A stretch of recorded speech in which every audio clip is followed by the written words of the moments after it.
भारत माता की जय वंदे मातरम। समस्त को नमस्कार जनाऊँगी। मु अंजलि पटेल, अखिल भारतीय सेक्रेटरी भारतीय मजदूर संघ एवं अखिल भारतीय अंगनवाड़ी कर्मचारी महासंघ संगठन मंत्री दायित्व रही। आज गोटे छोट भिडियोटे मु आपण मानक पई करबा को जाउची। आपण माने ताको केते दूर ग्रहण करिवे न करिवे से आपनकर ऊपर रहुची। कारण ए वीडियो क्लिप टी दबा अति जरूरी है जाइची। एबे ओडिशा सरकार किछि दिन हैला न्यूज रे विभिन्न इलेक्ट्रॉनिक्स मीडिया पेपर रे मध्य खबर कागज गुडा करे बाहरी अंगनवाड़ी केंद्र उपरे एवं विभिन्न यूट्यूब रे मध्य लेखा आसुची जे अंगनवाड़ी बंद हो। यह बिल्कुल गलत कथा। अंगनवाड़ी सेंटर हुए तो तार कार्य बदली जाई पारे, रूपरेखा बदली जाई पारे, किंतु अंगनवाड़ी सेंटर बंद हो नहीं किंबा कर्मी सहकर्मी को कढ़ा जीव नहीं। आपण माने गूगल रु काढ़ी दे पारिबे न्यू एजुकेशन 2022-2030 2020 रु 2030 भितर ए न्यू एजुकेशन स्कीम किंबा न्यू एजुकेशन लागू हम धीरे धीरे हेकी जीव। तेणु आपण माने व्यस्त होंतुनी। जो भौणी माने मध्य कम पाठ पढ़ी से माने मध्य व्यस्त हेबे नहीं। हाँ, गोटे जिनस हेई पारे मे बी एबे पर्यंत सरकार मध्य क्लियर करनाहांती ना मु मध्य आपन को क्लियर करू नाही। कारण अंगनवाड़ी वर्कर को सरकार एबे जे टीचर करिवो ना नाही जणा पड़ी नाही एवं मु मध्य आपन को सठिक से विषय कहि पारिबी नाही। किंतु गोटे जिनस आपण मान को निश्चित भाव में कहबी, आपण माने जानि थांतु आपण मानंकु केबे भी कढ़ा हबो नाही। आपण माने आपणकर काम करिवे। हुए तो एजुकेशन को देखिकी से टीचरशिप रो मान्यता देई पारंती, किंतु ताहा मध्य सरकार ए पर्यंत क्लियर करि नाहांती। बाकी भौणी माने आपण माने जो प्रकार व्यस्त होउचंती निश्चित भाव में मु कहिबी, मु बारंबार मध्य गत 2022 पूर्वरु कंटिन्यू आकरे कहूची एवं 2022 रे अनेक थर मध्य कहिची मोर वॉइस कॉल रे। किछि जण भारतीय मजदूर संघ एवं आमर उपरे आक्षेप प्रत्यय लगे थिले, ताकू मध्य मु क्लियर करथिली। हुए तो किछि दिन गला परे आमे भूली जाऊ, आपनकर मने नाही, किंतु मु बारंबार ए विषय आपन को क्लियर करिछि। सरकार न्यू एजुकेशन स्कीम टा को नहीं पारंती, करी पारंती, किंतु अंगनवाड़ी कर्मी सहकर्मी को काढ़िबे नहीं। बाकी रहिला 1996 पूर्वरु बहुत गुड़ाए कर्मी सहकर्मी पाठ पढ़ी नथिले, कम पाठ पढ़ी थिले। मैक्सिमम लोक 2035 भितर रिटायर करि जाउचंती। एवं आपण माने जानंतु एबे 2023 रु सहायिका भौणी हो किंबा अंगनवाड़ी कर्मी हो सब +2 आसी जाइचंती। आ सरकार को स्कीम करा हेची 2020 to 2030। तेणु आपण सेटा को आपण बुझिबार कथा। आपण माने पाठ पढ़िचंती, पिलां को शिक्षा दउचंती, एते रिपोर्टिंग करूचंती, किंतु एगुड़ा को आपण न बुझिकी व्यस्त हवा ठीक नुह।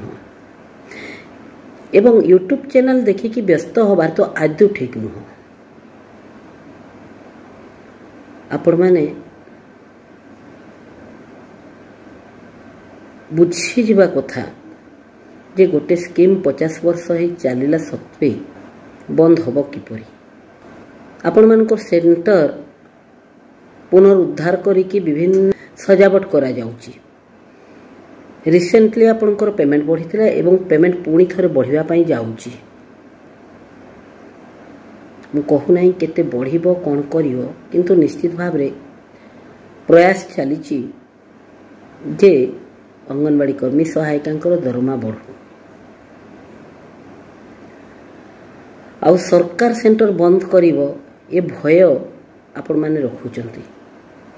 ମୁଁ ଏ ଭିଡ଼ିଓ ମାଧ୍ୟମରେ ନିଶ୍ଚିତ ଭାବରେ ଆପଣଙ୍କୁ କହିବି, ଆପଣମାନେ ଯେଉଁଠି କମ୍ ପଢ଼ିଛନ୍ତି, ଆପଣଙ୍କର ବୟସ ସୀମା ଏବେ ବି ବାକି ଅଛି। ଆପଣମାନେ ଯେଉଁଠି ପାଠ ପଢ଼ୁଥିଲେ ପୂର୍ବ, ସେଠି ଆପଣ କଥାବାର୍ତ୍ତା ସେ କଲେଜରେ କରିକି କିମ୍ବା ଆଜିକାଲି ଦିଲ୍ଲୀ ବୋର୍ଡ଼, ଓପନ୍ ବୋର୍ଡ଼ ଗୁଡ଼ାକ ଚାଲିଛି, ଆପଣମାନେ +2 ପରୀକ୍ଷା ଦେଇ ଦିଅନ୍ତୁ। ଦ୍ୱିତୀୟ, ରେକର୍ଡ଼ ରେଜିଷ୍ଟର ପୁରା ଠିକ୍ଠାକ୍ ରଖନ୍ତୁ। ଏବଂ ଆଉ ଗୋଟେ ଜିନିଷ ମୁଁ କହିବି, ଆମେ ଯେତେ ଭଲ କାମ କରିବା ଆମ ରେଜଲ୍ଟ ସେତେ ଭଲ ଆସିବ। ତେଣୁ ଆପଣମାନେ କାମ କରନ୍ତୁ, ରେଜଲ୍ଟ ନିଶ୍ଚିତ ପାଇବେ। ସଂଗଠନକୁ ଆକ୍ଷେପ ଲଗାଇବା ବନ୍ଦ କରନ୍ତୁ। ଯଦି ଲଗାଇବେ ଆପଣଙ୍କର ମର୍ଜି। ଆପଣମାନେ ଜାଣିପାରୁଥିବେ ଯେ ଅନେକ ଲୋକ ଅନେକ କଥା କୁହନ୍ତି କିନ୍ତୁ କାମ କରନ୍ତି ନାହିଁ। ଆଉ BMSର ଅଙ୍ଗନବାଡ଼ି କ'ଣ କ'ଣ କରୁଛି ଆପଣଙ୍କୁ ଜଣାଅଛି। ଭଉଣୀମାନେ ଆୱାଜ ଉଠାଇଦେଲା ମାତ୍ରେ ସାଙ୍ଗେ ସାଙ୍ଗେ ଏଟା ଗଛ ନୁହଁ, ଫଳ ଫଳିଛି, ଝାଡ଼ିଦେଲେ ତଳେ ପଡ଼ିଯିବ। ମୁଁ ବାରମ୍ବାର କୁହେ, କଥାବାର୍ତ୍ତା, ଆଲୋଚନା, ଚିଠିପତ୍ର, ତାପରେ ଆନ୍ଦୋଳନ, ତାହେଲେ କିଛି ଫଳ ମିଳିବ କିଛି ଦିନ ପରେ। ସମସ୍ୟା ଆସୁଥିବ, ସମସ୍ୟା ଯାଉଥିବ, ସମସ୍ୟାକୁ ନେଇକି ସଂଗଠନ ନୁହଁ ନା କାର୍ଯ୍ୟ ନୁହେଁ। ପ୍ରତ୍ୟେକ ଘଣ୍ଟା করে ସମସ୍ୟା ରହିଛି। ଆମେ ଆନ୍ଦୋଳନ କରିଦେଲୁ ମାନେ ସାଙ୍ଗେ ସାଙ୍ଗେ ରିଜଲ୍ଟ ଆସିବ ଏବଂ ୟୁନିୟନ କରିଛୁ ମାନେ ୟୁନିୟନ ବାଲା ଘୋଳି ଦେଇକି ଆପଣଙ୍କୁ ପିଆଇ ଦେବେ, ସେମିତି ନୁହଁ। ସଂଗଠନ ସମସ୍ତଙ୍କୁ ନେଇକି, ସମସ୍ତଙ୍କ କାର୍ଯ୍ୟକଳାପକୁ ନେଇକି ଏବଂ ସମସ୍ତଙ୍କୁ ନେଇକି ଚାଲେ। ଆଉ ଯେଉଁମାନେ ଭାବୁଥିବେ ରାତାରାତି ବହୁତ କିଛି ହେଇଯିବ, କିଛି ହେବାର ନାହିଁ, ସମୟକୁ ଅପେକ୍ଷା କର, ନିଶ୍ଚିତ ଭାବରେ ଫଳ ପାଇବ। ତେଣୁ ନ୍ୟୁ ଏଜୁକେସନ୍ ସ୍କିମ୍କୁ ନେଇକି ଆପଣମାନେ ବହୁତ ଏପଟ ସେପଟ ନ ହୋଇ, ବିଚଳିତ ନ ହୋଇ, ବିଭ୍ରାନ୍ତ ନ ହୋଇକି ଆପଣମାନେ ନିଜର କାର୍ଯ୍ୟ କରନ୍ତୁ। ଗୋଟେ ଜିନିଷ ମୁଁ କହିବି, 2020ରେ ସରକାର ନିଶ୍ଚିତ ଭାବରେ ଭାବିଥିଲେ ଯେ ଯେଉଁମାନେ କମ୍ ପାଠ ପଢ଼ିଥିଲେ, ସହାୟିକାଟି ହେଉ କିମ୍ବା ୱାର୍କରଟି ହେଉ, ତାଙ୍କର ଉପରେ କିଛି ଗୋଟେ ଆକ୍ସନ୍ ନେବା ପାଇଁ।